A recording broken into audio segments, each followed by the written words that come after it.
It's another glorious morning in Gamergate 2.0, as at this point the media has thrown off all pretense of trying to ignore it. As we now have The Verge, but, written by a Kotaku author, which is why it is basically just a Kotaku article again, saying that, it's a harassment campaign against Sweet Baby Inc. That's all it is. Those evil gamers are back at it again. Despite, of course, we know that that's not true, because the harassment campaign was started by a Sweet Baby Inc. employee, as we can see here, as this has all been documented, asking people to go to the group and to report it, and at this point the group had a few thousand members. Now it's over 300,000 strong, as you fuckers managed to blow this problem up out of all proportions.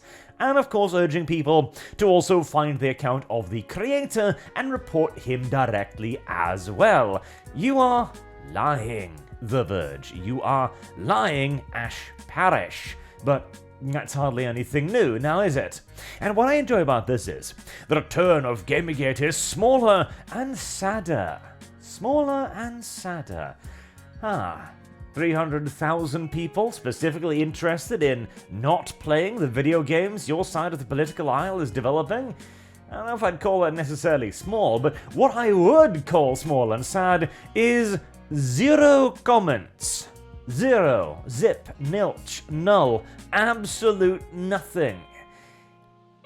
Your audience is not only small, it's quite literally non-existent.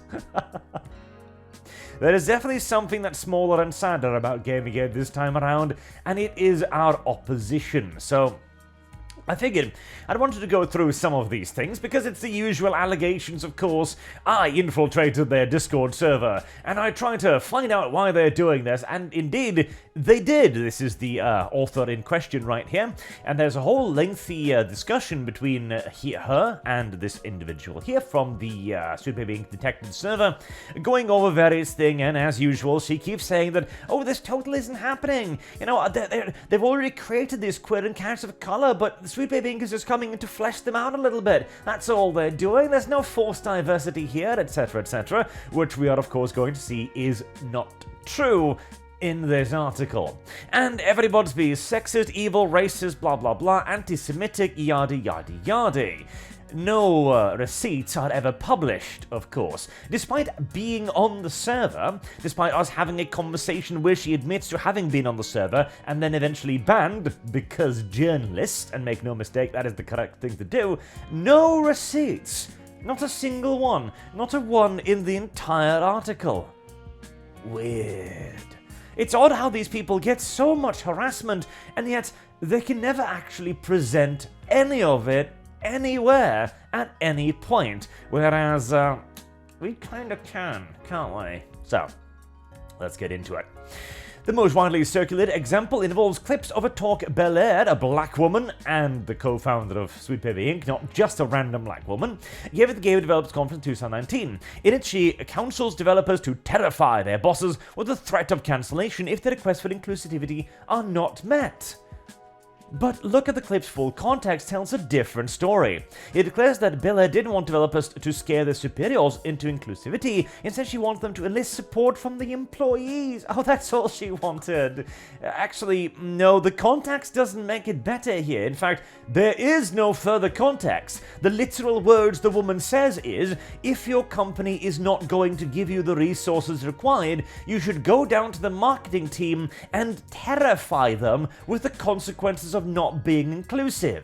That is her literal words. There is no context that will make that more or less bad.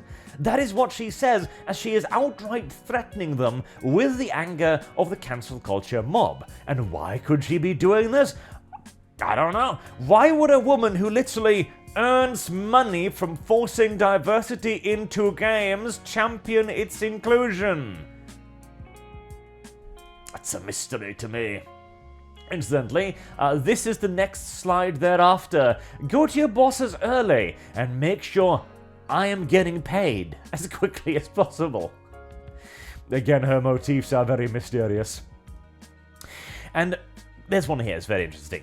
Kyle Rowley, a game director on Alan Wake 2, responds to a rumor on X that Sweet Baby was responsible for changing Saga Anderson, one of the game's main characters, from a white woman to a black woman. This is absolutely not true, he says. Well, there you go, because the narrative here is that Sweet Baby Inc. isn't actually doing anything. It's merely a consultant company. It merely gives a handful of ideas here and there, and it could never possibly change a company's mind.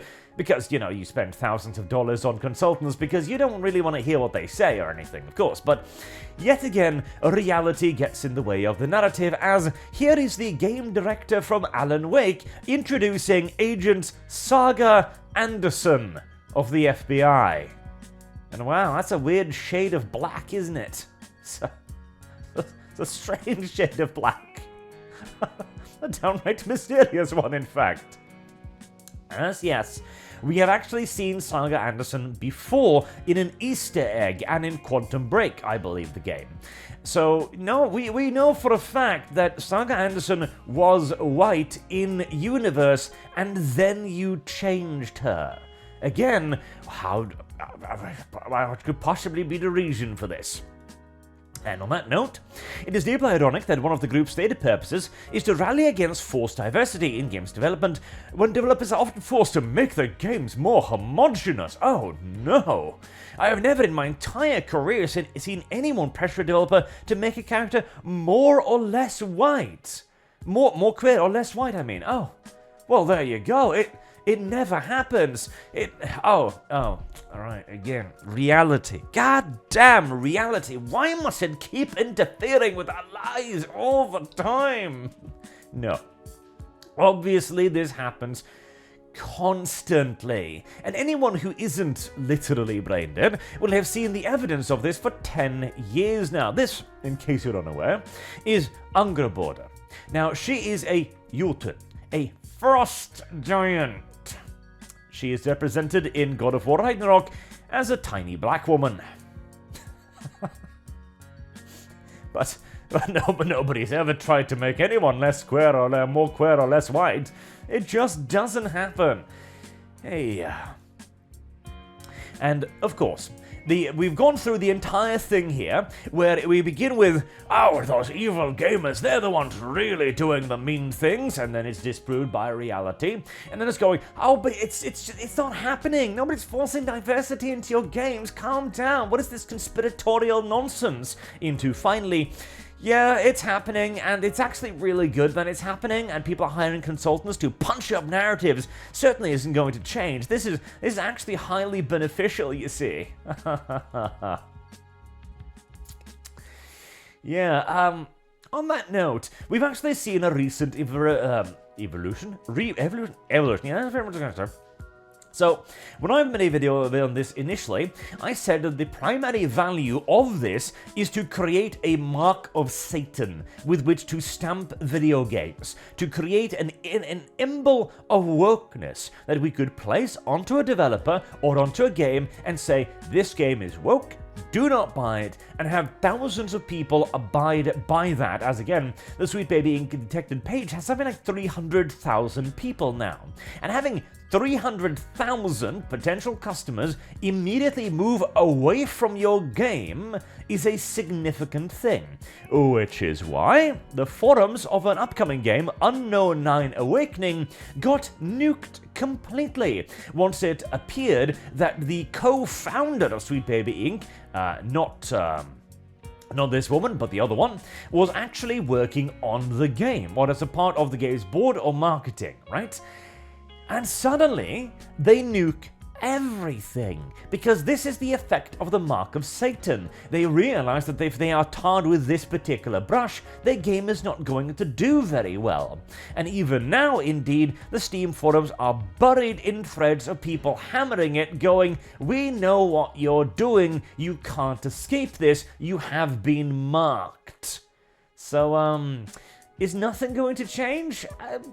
Ask the developers of Unknown 9 if anything has changed. Ask them if they feel it was a good idea to associate with a Sweet Baby Inc. employee at this point, huh? I feel like they might have a different view on that. And finally, of course, meanwhile, the Sweet Baby's clients are sticking with the company, she claims. Apparently, the company's even been reaching out and offering their support, like Spider-Man 2, etc. Or Sable, going, oh no, these are really great people, and we hope that you're not driven out of the industry. We hope you will continue to enforce change on everything. You know what that sounds like to me? That sounds like perhaps the Sweet Baby Inc. Detected needs to broaden its scope somewhat. Perhaps of simply marking out games, perhaps we should be marking out entire companies. Perhaps the developers behind these games should be targeted on a far more permanent basis. Perhaps these companies should in fact be made to demonstrate genuine remorse and actual changes to, cater to the actual audience, for example, before they are taken off any such lists.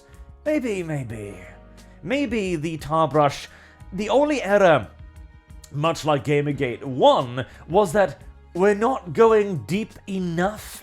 Because here's the thing, Gamergate 1 was absolutely about ethics in video games, because it was created by what was very clearly an unprofessional series of events. But our error was then, as it might be now, that we thought that gaming journalists were people.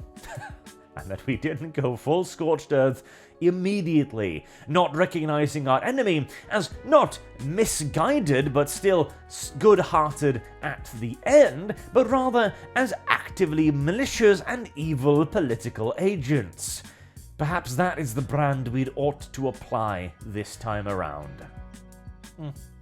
Food for thought, isn't it? Anyways, until next time, I've been Arch. Thank you all very, very much for watching, and I hope to see you all again soon. Have a good day.